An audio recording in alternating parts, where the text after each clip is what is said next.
strategize together. Let's hear it from an expert. Join the conversation, it's informative and free. You and me, let's talk some strategy.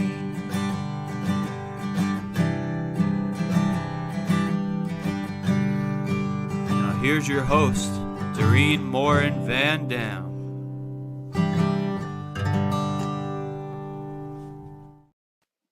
Hello, everybody. I am your host, Morin-van, back with another episode of Strategy Talks. Today, we're going to talk about holiday marketing with a very good friend of mine. I'm so excited that she's here. I'll introduce you to her in just 1 second. I want to welcome everybody who is here live with us. If you have questions, please ask them in the comments. No matter where you are watching this from, if you're on YouTube or on Facebook or LinkedIn. And if you're listening to this as a podcast, I welcome you, especially because I know that we have some faithful listeners out there. Before I introduce you to the guest, I want to do a quick shout out to our sponsor, Social Insider. They are the intuitive dashboard for social media analytics, reporting, and competitors analysis for brands and agencies.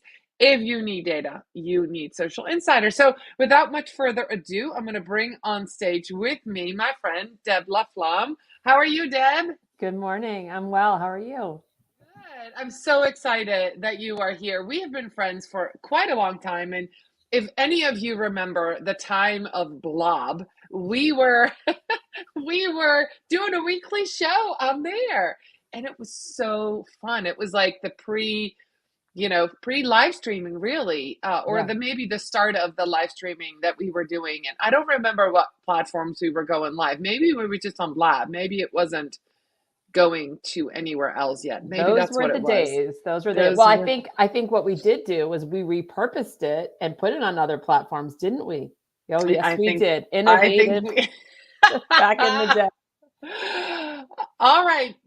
Deb, let's talk about, you've been in marketing for a long time, and I'm not going to bore anybody with your long bio or resume, but you have a business called For the Love of Your Biz, right? Mm-hmm. Mm-hmm. And you help people get the most out of their marketing.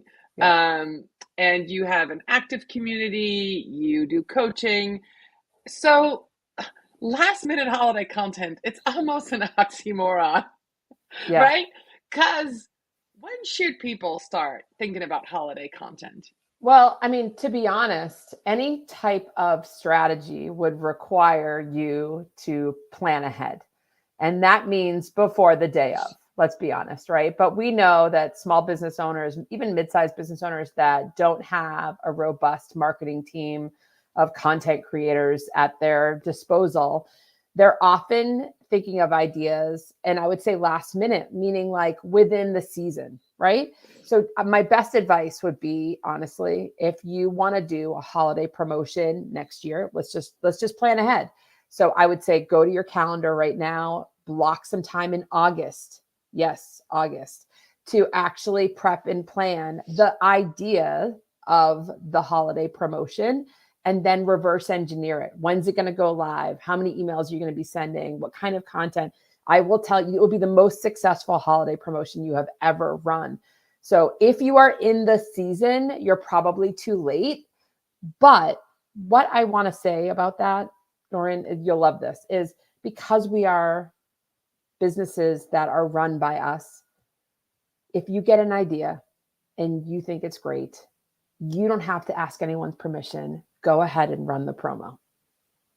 That makes a lot of sense. Yeah, like we have the power to be able to do that. Can you execute a 6-week ad strategy? Probably not. But if you have something valuable, if you have a service or a product that you know your dream people need, show up and sell it, market it. Like you can do that. You don't have to ask anybody's permission. So for those planners who want to do it right and do it really well and have a successful campaign, you can start in August, mark your calendar for 2024, have that mapped out, spend a day at the beach if you want, and plan that strategy for the holidays, and then reverse engineer your tasks. And you could put that all in your planning calendar, however you do that with yourself and or your team.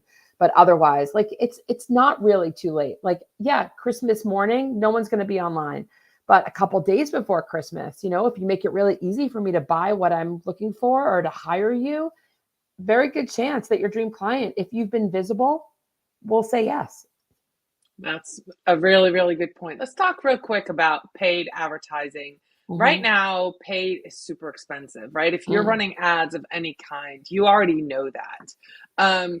But I know that drops right after Christmas, right? The advertising budget. So if you're selling a product, would it maybe make sense, instead of doing a holiday campaign, maybe start it after Christmas and gear up for the new year, which is still a holiday, right? If you do paid. Yeah, I think so. Even the post office pricing for shipping is up now, right? So everything increases this time of year. Everything is like higher cost. So ads, shipping. So if you know, again, that your product or service is valuable for your dream client and they don't need to open it or have it on Christmas morning, you get to make the rules. I just am like so much happier when I'm not like in this box of we have to market everything for Black Friday, for Cyber Monday, right? Like and in my community, we talked about the ways to be creative during the holidays. And I'll tell you why you've got to be creative and kind of innovative, really, is you're competing against big brands who have huge advertising budgets. And even if you execute the most perfect campaign, you're among the same space that they are. Target, the big brands, Starbucks, like whatever it is. Companies that have courses, if you're a digital business and you're offering something that's valuable, like, does your dream client really need it during the holidays? That's like the first question I would ask. Also, spending shifts. The way people spend this time of year, they are less likely to be buying a course to help their business right now when they're buying their kids a Nintendo Switch or Converse sneakers or a new North Face jacket. They're more apt to get those deals and get those products and services. Maybe they're getting their kids voice lessons. I don't know, but like they're more apt to spend on other people than they are specifically for their business. Now that's if you're a digital business offering something to other business, if you're business to business. But if you're business to consumer, you've got to find your spot during the season, obviously. But again, if your person doesn't need your product or service to open under the tree on Christmas, definitely shift when you're marketing. Because guess what? You could have crazy good sales after the holiday. Like you can offer it. People are excited. They're on vacation. They're taking time off. They might be online more. They might be opening their emails, looking for something that maybe they missed during the holiday. It could be you. It could be your product or your service.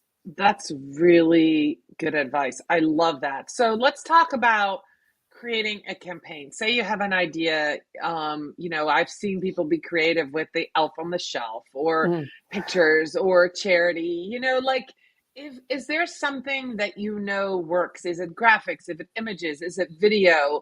What if it's a low cost, quick turnaround, bang for your buck? If you have an idea, implementation. Let's talk implementation a little bit. Yeah. So I think follow through is the most important, right? We all have a bajillion ideas and we get them. I love that. Right. We get them at the most inopportune times too, right? We don't get them when we're like, oh, we're going to do a promo. Let's sit down at Tuesday at 2 and plan that promotion from start to finish. Like it just doesn't happen, not for creatives anyway. So I think the best advice I can give you is, it goes back to strategy. And I know a lot of people in this, that's your show, right? So strategy talks. I feel like the word strategy can be overwhelming for people, especially if you're doing it alone or with just a few supporters. Map it out. Think of it as a map, as a guide, like as a recipe even. Map it out. Like don't just try to do it from what's in your head. Actually get a dry erase board or a big white pad and say, okay, what do we need to execute this? What images or what video? And I will tell you that I've seen The hyperlapse video or the high speed videos of people wrapping gifts with just the message over it work really well. So I think we get this idea that it has to be all the bells and whistles, especially during the holidays when things are all bells and whistles and tinsel and glitter and all that. Like your dream client, your dream customer wants to get to know you as the creator, as the business owner, as the leader, as the inventor, as the innovator. And so the more you can show yourself during this time of year, and you know, you can do this in August or September, you can create your content then. You don't have to have all the bells and whistles. They want to hear your voice. They want to see your face. If you're not comfortable seeing your face, find another way to do it, to show your face, find another way to do it. But your voice, I think, is people want to hear you so that they can know, like, and trust you. And that's the beauty of not being a big brand, is that we can show up as us authentically, sharing the why, sharing how they can work with us, how they can buy our products. And remember to make it very easy. Like, it has to be so easy that I don't have to think about it. Like, your customer is like, tell me what to do next. So think of those pieces as you're mapping it out on that dry erase board or on that piece of paper. But video is definitely working. Valuable content. So at the end of the day, if you're not being a resource, like, I'm going to move along, right? I want you to teach me something. I want you to educate me. I want you to guide me. You know, I say about the content pillars that you have to have in your content: inspiration, value, services, and about you. And it, when you get really good at creating content, your content could have all of that in one piece of content, which is amazing. But that's not always the case. So if you're not inspiring me, if you're not educating me, if you're not telling me how to work with you, and you're not letting me get to know you, you're not giving me what I need to say yes. So think of that when you're prepping a campaign, whether it's for the holidays or for May, right? It doesn't matter. Right. Okay, so you said mind mapping. I use these on my wall, like if I have ideas, and then you can move them. Mhm. So if if you're listening to this as a podcast, I'm holding up a stack of sticky notes that can go on your wall where you have an idea and then you map it out. So that's really good advice. Yeah. So you yourself, as you said, you know, in a video, if you don't want a video of you, you could do your viewpoint, right? I know Mhm. you do a lot of stuff on Instagram. I love watching you. And then, so on Instagram, I've seen somebody who offers a service of rug cleaning, just has a video of somebody cleaning the rug, and it's mesmerizing as Oh it, you yeah. know, cleans it. So Yeah. if you have a service, if you sell something, that's another great way to do that. You don't have to be on, but I love what you just said.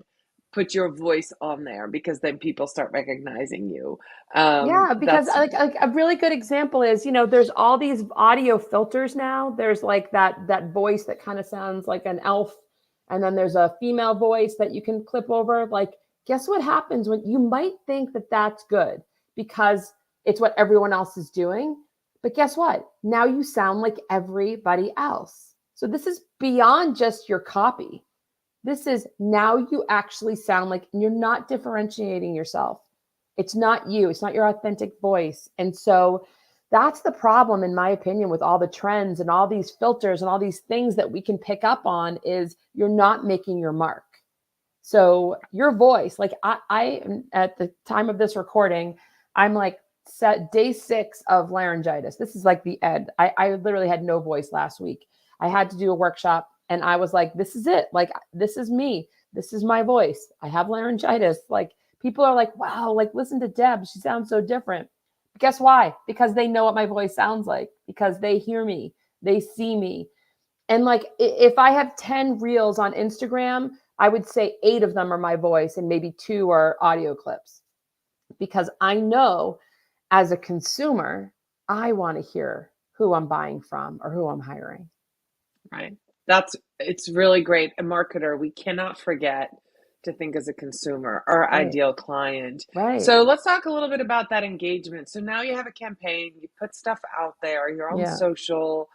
What can we expect this time of year? Are people engaging? Are people asking questions?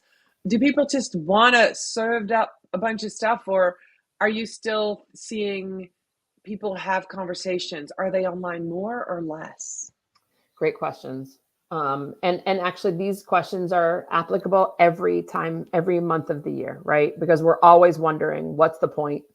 We're always like, what's the We point? should be. We Right? should be. We should Yes, be, we should be. right? Some of us Because, are not. right, is the point to go viral? I mean, come on. What good does that do your bank account? It doesn't, right? Big deal. So good. You go viral, you gain a couple thousand followers, but they're not your people. Okay, so that's a whole story for another day. Maybe that's a podcast we do in the new year. But so engagement is down everywhere, regardless of the holidays. We're seeing that. And you know why? Because there's more people online. Like, it's math. I mean, let's just be honest. There's more people, there's more content, there's more viewers. What I am seeing is like the psychology of social media, which could be my next book, who knows, or my book, because I don't have a book, but everyone always says, like, you should write a book. But the psychology of social media is this, and Doreen, I know you know this too. You will go online and you will look and you will watch and you will move along. Even if you like that content, you will not engage just because it's just like, okay, next. Okay, next. It's like Ariana Grande's song. Thank you, next. Thank you, next. You forget. I even have clients who I'm watching their work and I'm proud of their work and I have feedback on their work. And I go back to the piece of content to audit it for them. And I'm like, I know I've watched this. Why haven't I liked it? Because I'm just going through the motions of watching everything. And there's so much to watch that I'm actually not even like engaging. So it's interesting that engagement, comments, likes, shares, saves has been such a heavy held metric for so long. And now it's like, we are watching, but we're just not taking action because there's other things to watch and we're moving on. It doesn't mean the content's bad. So I think views are a more important metric right now. I think, what are people watching? Saves is huge. If you are looking at your metrics, you should be checking who's saving what. I can't say it enough. If you are not being a resource and people aren't saving your content, like, you've got to shift your entire content strategy. Like, that people come online to learn, to laugh, to cry. They don't come on to buy. You've got to get them to do that. And the only way to do that is to get them to learn, to laugh, right? To cry, to feel something, to trust you, so that they then say yes. So it's funny that people are so focused on going viral, because viral doesn't mean purchases, doesn't mean they're hiring you. But this mindset of, oh my gosh, I love this, I'm going to come back to this later, when they save something, for example, that's a connection. Because at the end of the day, again, doesn't matter if it's the holidays or not, we can't make people like, comment, share, save, reply to our emails. We can't even get them to opt in. You're not going to go to their house, go to their phone with their thumb and help them opt in. Like, it is something you say, something you do, something that you make them feel that gets them to take action. And so that is what we should be measuring our content against, is, did people take the action we wanted them to take? Right. If yes, more please. If no, how can we adjust? And don't stop testing. It is always going to change. We have to be flexible. It's free. I mean, hello, how many people are going to complain about this? It's free. You're not paying for it. You're not. And what are you paying for? A premium of Canva, but you're not paying for Instagram. You're not paying for Facebook. You've got, and so that's the piece, is like, if it's not working, or if it's not the result that you wanted, evaluate and adjust that. And also remember, you don't need to talk to 10,000 people. You need to talk to the one person who needs what you have to offer. Your rug cleaning, your candles, your coaching, whatever it is. One person, talk to one person. And so when you open up your app, let's use Instagram as an example, and you only have 300 views on a reel and you have 5,000 followers, I don't want you to feel badly. I want you to say, wow, like, people liked it. And then you look at like their watch time. Oh, like 80% of the 300 actually watched the whole video. Right. And then like, oh, wow, like 10 people saved it. Like, so then there's the funnel. You've got 5,000 followers, 300 people watched it, 10 people saved it, 5 people commented, right? Guess what? You only need one to say yes to you for it to be worth it, right? Right. I think we're So, just so lost in that. We're just so lost in why we're creating content. We're so right. lost. It's so gone. Right. And I love that you're really talking to my audience, which is both marketers and business owners, small business owners, medium-sized Yeah. business owners. That's Yeah. really who listens to strategy talks. And so for those marketers out there, I'm going to shift gears a little bit, that are getting last minute requests, right? Yep. Including me. End of year giving. Let's talk a little bit about nonprofits, which are some of us, are working with, or even charity giving. Mm-hmm. Are there any parameters around that? One of the things I blogged about this years ago, and I still cringe when I see this. People using doing good for holiday campaign to get attention for themselves, especially when it involves children. Do Yeah. you have any ideas, guidelines of like, I'm almost talking about like what not to do, but Yeah. and then that end of year giving, again, we're shouting, it feels like we're shouting in the void to everybody else, because every nonprofit is doing that, right? Most of the money comes in the end of December. Is there anything we should be doing, or should we trust our email list? I know you're huge on email, Yeah. so there's a lot of questions, but let's talk about this and we'll wrap it up. Yeah, I think best practices for nonprofit. I mean, the first thing I would say is go look at your mission. What does your mission say? What is your mission, vision, and values of your nonprofit? Like, start there. And then if you're a for-profit and you are looking to raise money for XYZ, maybe you're trying to do a match. I've seen that. I've seen for-profits say, like, whatever you spend, we'll match, or we'll give 10% of proceeds to XYZ, like to get more eyes on it. Again, go to your mission, vision, and values. Is that a part of your plan for your organization, profit or not, for profit or not for profit? I feel like we've lost sight of our work because we're trying to reach the masses. And I personally love working with people who see the impact that 5 clients can make versus 10,000 views on a video, right? So it's a mindset for sure. Email marketing for fundraising is awesome. I have clients that ride the Pan Mass Challenge, that run the Boston Marathon. There's certain times a year where they do campaigning. The best advice I can give, for-profit or nonprofit, is don't just wake up one day and talk about this organization that you want to raise money for. This is a journey. This is like planning for the holidays. Start talking about it in August if you're going to ask for money in November for Giving Tuesday, right? Okay. I just feel like everything, and I actually wrote this down before our call because I knew it was going to come up. Think of like a movie, like a blockbuster film, right? So the hottest movie, let's talk about Barbie. Okay. Barbie was a hot movie this summer. Everyone can relate to this. Barbie didn't just come out in July. We've been hearing about this Barbie movie in some way, shape, or form at least a year before, probably the Christmas before, right? In previews and trailers before the movie was finished. There were ways that the Barbie production team, whatever movie company it was, made sure that it was being dripped out to us in a way that we had Barbie top of mind when the tickets were going on sale. We didn't just wake up one day and the Barbie movie was out.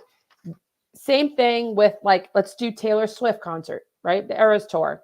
She didn't just wake up on August 3rd and say, here's my tickets for today. It's been a year in the making, right? And so your campaigns, whether it's for fundraising or for selling services or products, should not just wake up on the day that you want to do it. The most successful launches, the most successful movies, the most successful concerts are promoted long before their debut. So I want you to think of your marketing, your campaigns as previews and trailers, the breadcrumbs that you need to drip. I mean, I remember being a kid and there were little tchotchkes inside the Happy Meals telling us about the movies at McDonald's, right? The Happy Meals at McDonald's. You remember those? Did you have those? Yeah. Well, once I came here and I was a Oh, okay. nanny. Once I came to the Right. US, You were, of I course. didn't. Yeah. You remember Yeah, I those. didn't. So Yeah, like yeah. when I was a kid, the Happy Meals always had some sort of toy that was connected to a movie coming out, right? It wasn't like a movie that was out a month ago. It was like the little pieces, the merch, the posters, the trailers. So think of your campaign as the hottest movie that's coming out this season, and do what the movie companies do, production companies do, what Taylor Swift's team did, right? Like you can do your version of that, obviously on a much smaller scale, but you should never wake up the day of launch and be like, here it is. Like nobody will be ready. And so, No. like, think about this.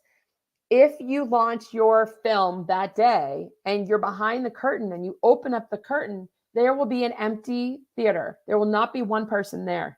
And then you'll be mad that nobody showed up. And then you'll call me or Doreen and be like, what happened? And we'll be like, did you talk about it? Like for weeks before? Did you tell us that you are running the Boston Marathon? You didn't wake up today and run the Boston Marathon. If you wanted to raise money for that, for your run or for the organization that you're supporting, you probably should have started when you laced up your pair of sneakers for that first training day. And I can see as a marathon runner, that's 4.5 months out at least. So So how that's when you perfect is first, that, right? yeah, you start you 4.5 months out. That's about how long it takes me to train for a marathon, depending on where I am. If I'm So already running, the then moment yeah. you're starting to even think about the training, it's the same timeline for launching something so that you get the results you're hoping for. That's awesome. Yeah. Hey, Deb, I appreciate you being here. I know that we've talked about a lot of last minute holiday content. If there was anything that had you have any one simple idea that somebody can do to grab attention this week or next week, whether they're selling something or just want some eyeballs on a piece of content, is there anything that you're like, hey, this is a simple, I know you're an ideas girl. You Yeah. have a monthly calendar. Yeah. You share that with your community. I'm going to let you share your community in just a minute, but is there something that you're like, hey, this might work? So I think right now you've got to kind of find your spot in all the noise. And so my number one tip, and I probably have 10, but I'll just give you the one that I think would be most valuable, to be honest, right now, would not be selling anything. It would Okay. be maybe a recap of the year of your business and how Okay. many people you were connected to, or how many people you helped, or how you reached your goals and how you look to the new year. I mean, and I think, like, be authentic, be honest, talk about the kinds of people you worked with or worked for, and how you're looking to expand that or improve on that in the new year. And you can do that by, again, if you don't want to talk, but you want to be showing up. I'm sure many people have holiday cards of their family or holiday cards for their business that they've printed. You could do a digital version of that, send it out to your email list. You could do like 23 things I'm thankful for 2023. That's a fun one. So I could go on, but Those are great. Those are great. I love that. I love that. Okay. So that's really good. Making it personal at the end of the yeah, year, I think right? so. I think, like, don't try to be a part of what everyone else is doing. The only people that can talk about your business, the only person that can show up that way is you. So this is the most authentic, and also the best 9 app. You could do the top 9. You could put in your Instagram handle, get your top 9 posts and use that as content to show the recap of the year. That's a fun one too. It's a fun, creative way to show like a recap, but yeah, be personal. I think this is the time where we can do that as small business owners. Big brands can't do it. And I think use it to Right. your advantage. All right. Awesome. So Deb, how can people connect with you? How can they find your community? Yeah, Let's share that before we leave. sure. So my business is For the Love of Your Biz. And little did I know 12 years ago when I named it, how vital that would be for small business owners who are feeling all the things and forgotten why they started. But my Instagram handle is For the Love of Your Biz. But the community that Doreen is speaking of is actually on Facebook, and it's a Facebook group. It's free. The group name is Social Post Ideas with Deb Laflamme. But you can find that if you just go to Instagram, For the Love of Your Biz. You can find my website and anything else that you need. I do share creative content ideas in all of my content. ideally at the end of the day, I just have these ideas that pop in, like pop-up video, that I know any small business can use to market their biz better. That's awesome. Well, thank you so much for being here on a very Thank you. busy December morning. I appreciate you. Thank Yeah. you to everybody who was here live, everybody who will be listening to this on the replay as a podcast, or somebody who might watch this later today or later this week. Last minute holiday content ideas for your Cheers. small business and you as a marketer. Deb, once again, thank you so much for being here. And I'll see you all next week with another episode of Strategy Talks. Bye, everybody. Happy holidays. Bye. Bye.